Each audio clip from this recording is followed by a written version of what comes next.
नमस्ते, जय श्री महाकाल। मैं दीपमाला पाटीदार आपका अपने चैनल पर स्वागत करती हूँ। आशा करती हूँ आप सब कुशल मंगल होंगे। मैं हर रोज आपके लिए शिव पुराण के अध्याय का पाठ लेकर आ रही हूँ।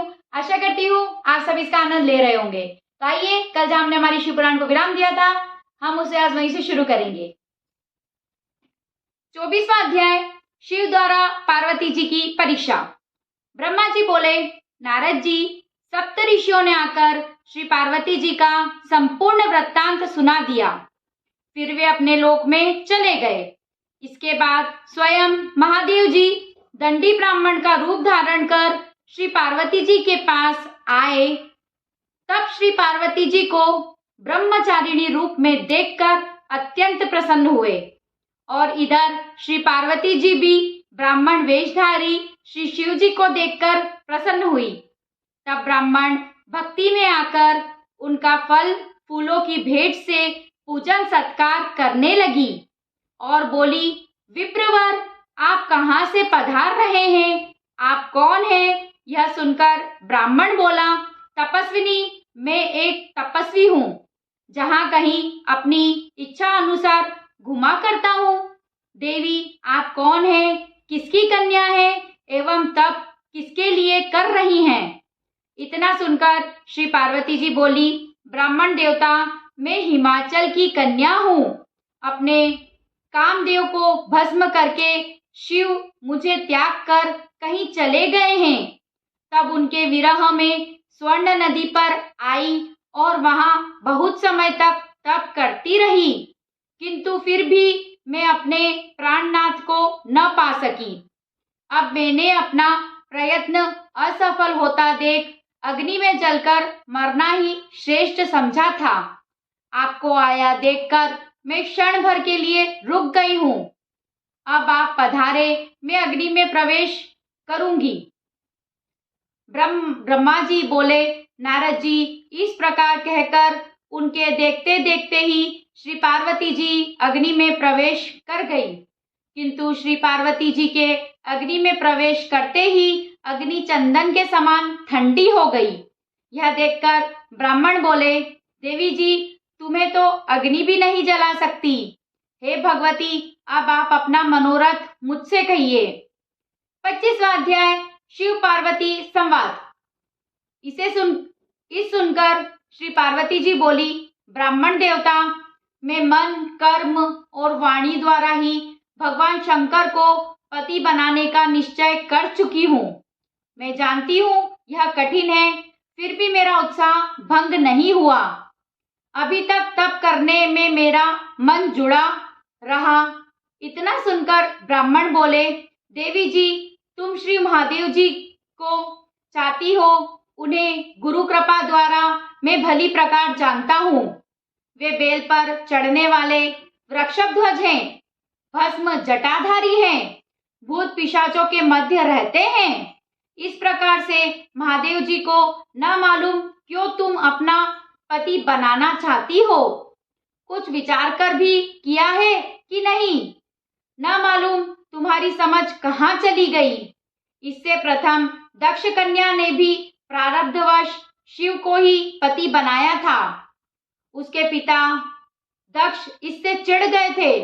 अपने यज्ञ में इसी कारण न अपनी कन्या को और न कन्या के पति को बुलाया। तब तो सती क्रोध में आ गई। उधर पति ने भी त्याग दिया था। तब तो सती ने योगी अग्नि द्वारा अपने शरीर को जला दिया। भला उसे कौन सा सुख मिला? पार्वती, तुम भूल रही हो, तुम तो सुंदरी हो। तुम्हें तो चाहिए कि इंद्र, विष्णु आदि किसी भी रूप और गुणवान को चुन लो। यदि आप सोना चांदी आदि रत्न चाहें तो उनके पास कहाँ हैं? वस्त्र तक उनके पास नहीं है, इसलिए वे स्वयं दिगंबर रहते हैं। चढ़ने के लिए उनके पास केवल एक बूढ़ा बेल है, और क्या है?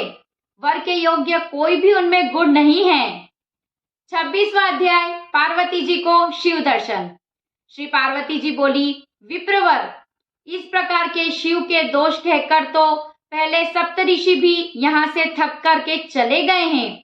अब तुम भी सुना रहे हो।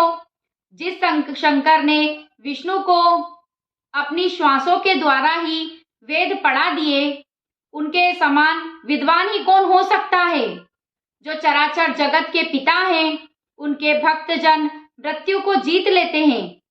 ब्रह्मा, विष्णु, इंद्र आदि सभी देवता इन्हीं की रक्षा द्वारा अपने लोकों में सुख पा रहे हैं। आठों सिद्धियां हर समय इनके चरणों में सिर झुकाकर खड़ी रहती है। शिव महिमा कहीं भी नहीं जा सकती। सर्वसमर्थ शिव की निंदा करने वालों को तो कहीं स्थान नहीं मिलता। उनके सब पुण्य नष्ट हो जाते हैं। अतएव आपको शिव निंदा नहीं करनी चाहिए। अब तो मैं आपकी पूजा कर चुकी हूँ, अतः इस अपराध को क्षमा कर देती हूँ। आगे भूलकर भी निंदा न करना। मुझे पूर्ण विश्वास है कि वह मेरे इस मनोरथ को अवश्य पूर्ण करेंगे। ब्रह्मा जी बोले। नारद जी, श्री पार्वती जी ऐसा कहकर चुप हो गई और श्री महादेव जी के ध्यान में लग गई। तब विप्र वेशधारी भगवान शंकर ने कुछ कहना चाहा, तब तो क्रोधवेश में आकर श्री पार्वती जी ने अपनी सखी विजया से कहा, इस नीच ब्राह्मण को यहाँ से शीघ्र निकाल दो। यह शिव निंदा फिर से करने लग जाएगा। शिव निंदा सुनने वाले भी पाप के भागी होते हैं। शिव निंदक तो मार देने योग्य हैं। यदि ऐसा न हो सके तो उस स्थान को शिव भक्त स्वयं त्याग दें। अतः हम ही इस स्थान को छोड़ के ही दूसरे स्थान को चली जाती हैं। ब्रह्मा जी बोले। नारद जी, इतना कहकर श्री पार्वती जी वहां से चलने लगी। तब तो परम कृपालु सदाशिव अपने ही रूप में आ गए और बोले, पार्वती जी तुम कहाँ चली? मैंने तो तुम्हें त्यागा नहीं है, अब तुम ही मुझे त्याग रही हो। मैं तो तुम पर अति प्रसन्न हूँ। वर मांगो प्राणेश्वरी, तुम तो अनादिकाल से ही मेरी पत्नी हो। अब लज्जा किस बात की? मैंने तुम्हारे अनेकों प्रकार से परीक्षाएं की है। तुम्हारे समान तो त्रिलोकी भर में भी कोई तपस्या करने वाला नहीं है। मैं तुम्हारे ही वश में हूँ।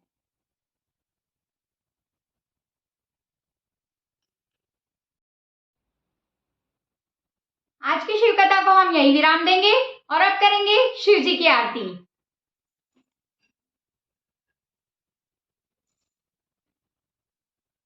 ओम जय शिव ओमकारा, प्रभु हर शिव ओमकारा। ब्रह्मा विष्णु सदा शिव, ब्रह्मा विष्णु सदा शिव, अर्धांगी धारा। ओम जय शिव ओमकारा, एकानन चतुरानन, पांचानन राजे शिव पांचानन राजे। हंसानन गरुड़ासन, हंसानन गरुड़ासन, विश्वाहन साजे। ओम जय शिव ओमकारा, दो भुज चार चतुर भुज, दश भुज से सोहे शिव दश भुज से सोहे। तीनों रूप निरखता, शिव जी का रूप निरखता, त्रिभुवन मन मोहे। ओम जय शिव ओमकारा, अक्षमाला वनमाला, मुंडमाला धारी शिव मुंडमाला धारी। चंदन मृग मृग चंदा, चंदन मृग मृग चंदा, भोले शुभकारी। ओम जय शिव ओमकारा, श्वेतांबर पीतांबर, बाघंबरी अंगे शिव बाघंबरी अंगे। ब्रह्मादिक सनकादिक, सनकादिक ब्रह्मादिक, प्रेतादिक संगे। ओम जय शिव ओमकारा, करके मध्य कमंडल, चक्र त्रिशूल धरता शिव चक्र त्रिशूल धरता। जग करता जग हरता, दुख हरता सुख करता, जग पालन करता। ओम जय शिव ओमकारा, ब्रह्मा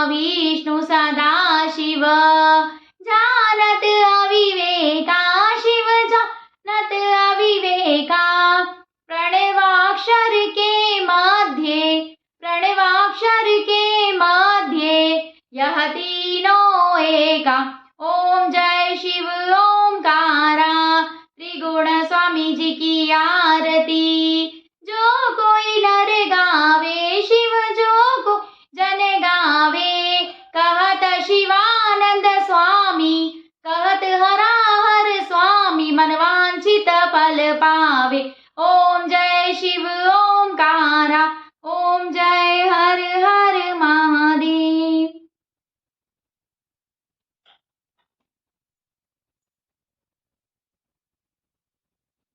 अगर आपको मेरा वीडियो पसंद आया हो तो इसे लाइक करें, ज्यादा से ज्यादा शेयर करें, और अगर आप मेरे चैनल पे नए हो तो इसे सब्सक्राइब जरूर करें। Thank you. जय श्री महाकाल।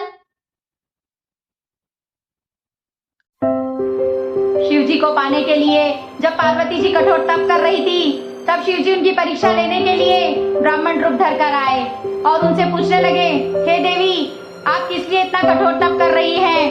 तब पार्वती जी कहती हैं, मैं शिव जी को पति के रूप में चाहती हूँ, इसलिए इतना कठोर तप कर रही हूँ। यह सुनकर शिव जी अपनी खुद की निंदा करते हुए कहते हैं, वो तो भस्मधारी है, कुलहीन है, भूत प्रेतों के बीच में रहता है, तुम उसे ही क्यों पति के रूप में चाहती हो? यह सुनकर पार्वती जी कहते हैं, शिव निंदा बहुत बड़ा अपराध है, और उससे भी बड़ा अपराध है शिव निंदा को सुनना। अतः हे ब्राह्मण, आप यहाँ से चले जाइए, नहीं तो मैं खुद अपनी सखी के साथ यहाँ से चली जाऊंगी। यह सुनकर शिव जी प्रसन्न होते हैं और माता पार्वती को दर्शन देते हैं। शिव निंदा करना और सुनना बहुत बड़ा अपराध है। जय श्री